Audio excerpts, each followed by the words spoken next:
Hello, Nio. So great to have you here today in Valencia to do this wonderful interview and just for our audience to get to know you a little bit more.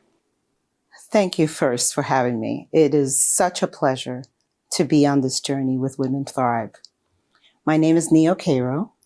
I am an award-winning author. I'm also one of the top 25 innovators for modern healthcare and one of the top 100 women in Black worldwide leadership. And I am here to take this time to talk about how we can help women and men find their way through leadership. You see, leadership is something that starts when you intentionally make the decision to make an impact. And I want to help others find their way to making an impact. So it's a pleasure to be here. I am so excited. Leadership is at the forefront of a lot of conversations today, but I know it has a very different meaning and you have a big purpose in this work that you do. Tell us a little bit more. For me, leadership was in the beginning just duty and being a task-oriented person that got things done.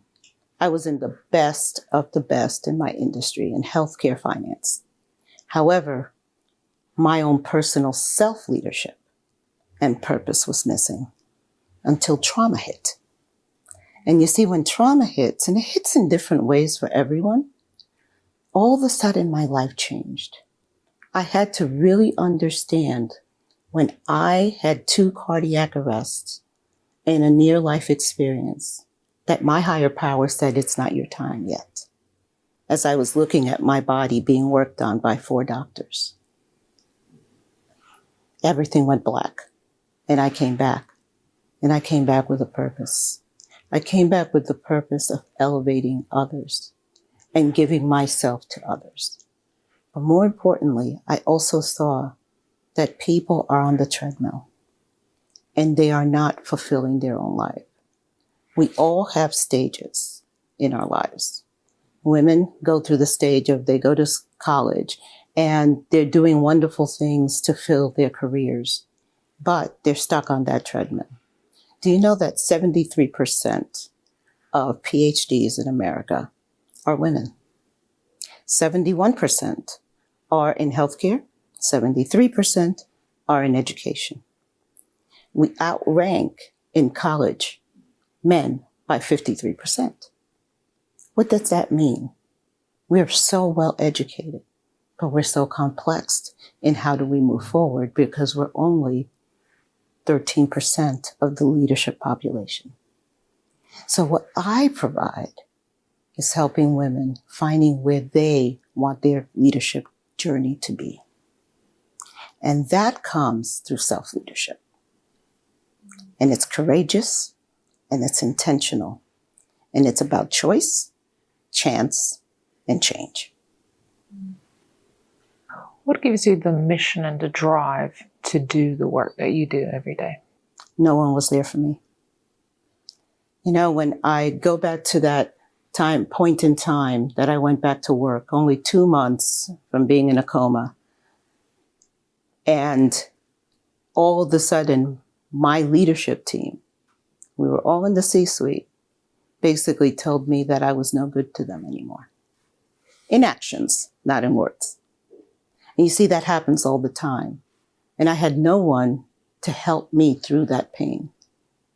And I think of so many women that I've heard that have gone through great pain during their leadership career, and they'd had no one. Whether it be a parent that they're taking care of, and they're scared of taking a day off in order to go care for that parent, or a child that's sick, and they're scared of what their next move in because they will be rejected. You see, rejection is actual, wonderful situation because rejection is when you have opportunity. This is when you have the ability to make choices that can actually bring wonder to your life. So that's what I provide in our framework at #JoyNote. we really work on giving freedom to women. Freedom to choose, freedom of purpose, and most importantly, the tools that they can use at any time in their moments of life in order to walk back into their purpose. So I know you have a wonderful blog where you talk about leadership on a daily basis, actually. Yes. So I just want to get an idea of what do you think is missing in leadership and organizational boards today and how we can change that? Humanity. You see, being in finance, the last thing anybody would ever think is that I have a human component, because we make very tough decisions and we make them by numbers and spreadsheets. But reality is, if we are going to continue as a society, humanity has to be at the forefront. See, there are two types of people. They're the problem solvers and the problem agitators. You see, only through humanity can then you take them and make a collaboration. Because the agitators are really looking for someone to listen. They want to be acknowledged. And then once they are acknowledged, they are willing to work with the program. So humanity is coming into situations with curiosity, listening, and then collaboration.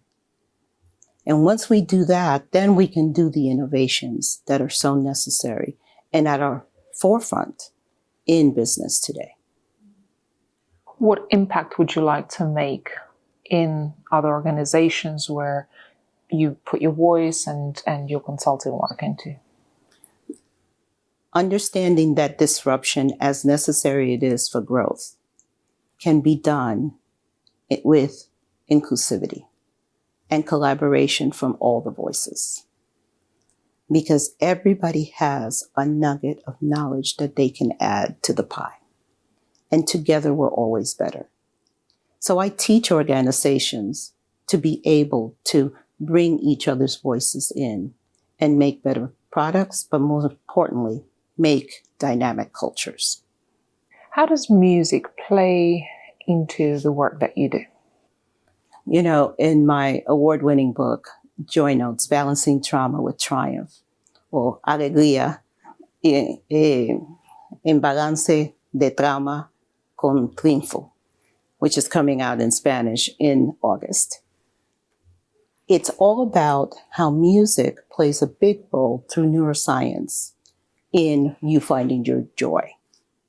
And the book talks about how basically, depending on what you're going through, there's the tonality, there's the beats, and there's also the frequency of music.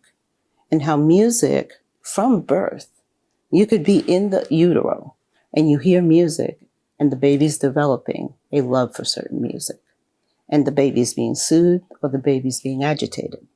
So music is a tool that at any point in your session or how you're feeling, you could use it to regulate yourself. And at this time, one of the things that we are putting together is a wonderful tool that's going to come up very soon that you can actually curate your own music depending on your situation, whether it's anxiety, PTSD, whatever it is that you're going through. You can curate that music and develop your own tune, or you can tap into your favorite genre and the proper music will come out. Because music is the ultimate communicator. And it's your safety net. So having that, when I start meetings, I start them with music. We end them with music. And we unite in music. As an innovator for such wonderful solution for people and their healing, what was your own inspiration to create this product?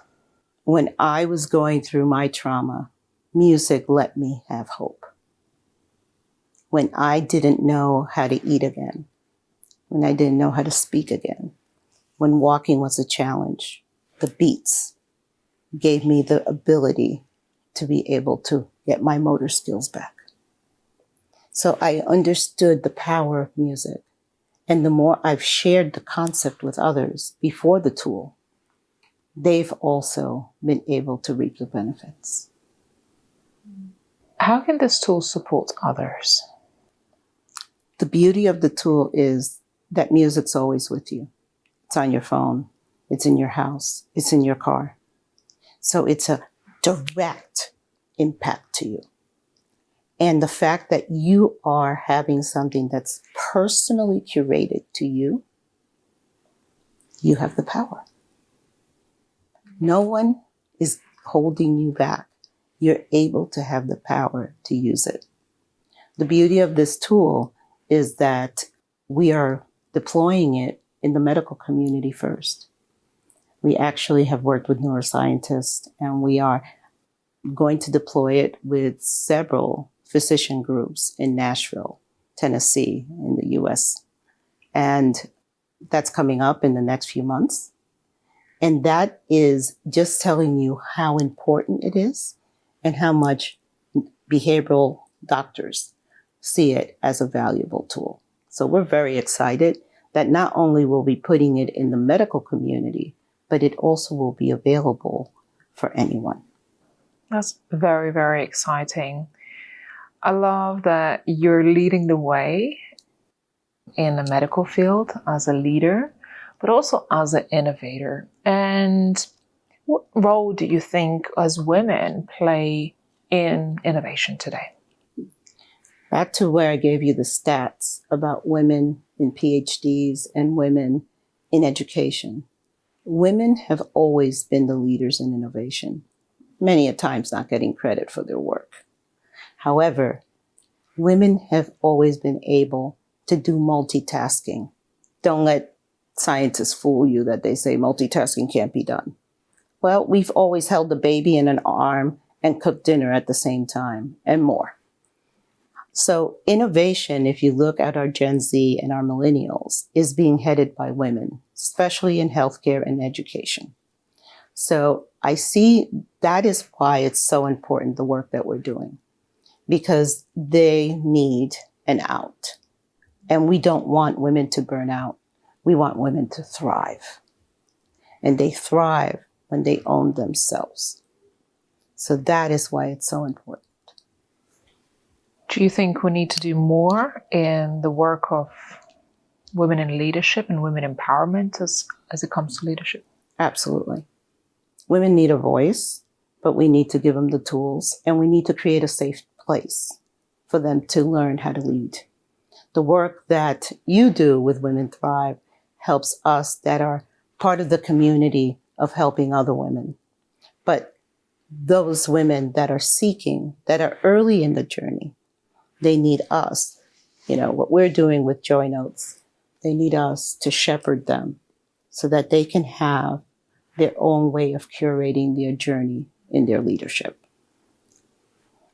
Do you think there's still a big glass ceiling for women trying to break through into C-suite and leadership, and what can be done about it? Unfortunately, yes, there's been a great change in society from accepting women to a degree to going backwards, to wanting to limit women. And that's why it's so important for women to understand their leadership journey and who they want to be. And that could be defined at all different levels. But the most important thing is for women to know that it is okay to walk away from standard corporate America and create their own way. I've always said, if they don't ask you into the boardroom, create a boardroom. And that is what I did. When I was no longer viewed as someone they thought was brilliant enough to be in the boardroom, I stayed around for a little bit preparing myself. And then I created a boardroom. And guess what? I'm doing 10 times better than I did when I was in their boardroom. What part diversity plays in leadership and boardrooms? It's unfortunately a very tough situation. And it brings in imposter syndrome. A lot of people feel because they're not really welcomed so easily into the boardroom if you come from a diverse background, And everybody usually goes, oh, Black or Hispanic, any diverse background. You could be Caucasian and have an accent because maybe you're from Hungary. You could be Asian. Immediately, they are limited beliefs about who you are that are placed on you. Only talk if you're Asian, if you're talking numbers. Only speak on your expertise if you're Black. Or don't speak and get me coffee if you're a woman. Believe it or not, that still happens. So the boardroom is a place that you have to remember, if you were invited, you belong. The boardroom is a place that you have to understand that you're there to be a contributor, not an observer. So to do that, women need to be coached. Women need to understand the dynamics of how to read a room. They need to understand how to walk into a room. And they need to own the room. And that doesn't happen if they don't get coaching. When I started my career, I was very lucky that I was with one of the big 5 firms. And they used to do pedigree coaching for you. They taught you how to dress. They taught you how to enter a room. They taught you how to present and speak to large audiences. That doesn't exist today. That's why we're here. Because that grooming is what's going to set you apart as a woman and a person of color. Who do you work with today and how do you help them transform? So I work with large corporations with their middle managers in helping in their transformation. I do some one-on-one coaching with early C-suite leaders. I'm a national speaker, and I go with many different associations, and I help them in their leadership, speaking, and events. I do retreats all over the country. I also do workshops, and they're individual workshops for companies and also for organizations that are seeking a leader to help their employees transition. The other thing that I do is I also work with companies in helping them with innovation and the evaluation of other companies and seeing how the companies would actually fit in with the culture of a merger. So it really comes down to fit and belonging. Everything that I do is to help people belong. Is there anything else you'd like to share with our audience today? You have the power for your journey. It is yours. And if you invest in yourself, you are unstoppable. I know you have some very exciting plans for the future, one of which is also releasing your book of wisdom on leadership. What can we expect, Nio? I've had the joy of being able to do #Joy Notes every single day, 7 days a week on LinkedIn for the last 2 years. And I've been asked by so many to put together a book with a condensed version of it. And it's such an exciting situation of giving a framework easy to the community so that they can literally understand how to manage difficult situations. Because Joy Notes is truly about how to deal with conflict and how to find your place in your leadership journey. So it's going to be very exciting, and that's coming out very soon. The podcast is expanding a great deal. We just started doing guests, which is very exciting, but we're also going to be doing podcast retreats, and we're going to do the podcast with audiences. So we're very excited about that expansion of what we're doing with Joy and Gratitude. If you're missing it, don't miss it. Nio, how do people get in touch with you? Well, you could go to Nio Queiro, NIOQUEIRO.com. And then Nio Queiro, of course, on LinkedIn, Instagram, Facebook. You can also find me on Joy and Gratitude podcast and Joy Beat, our newsletter that comes out once a month. Very exciting. Thank you so much for being here, sharing your wisdom and inspiring audience today. Thank you.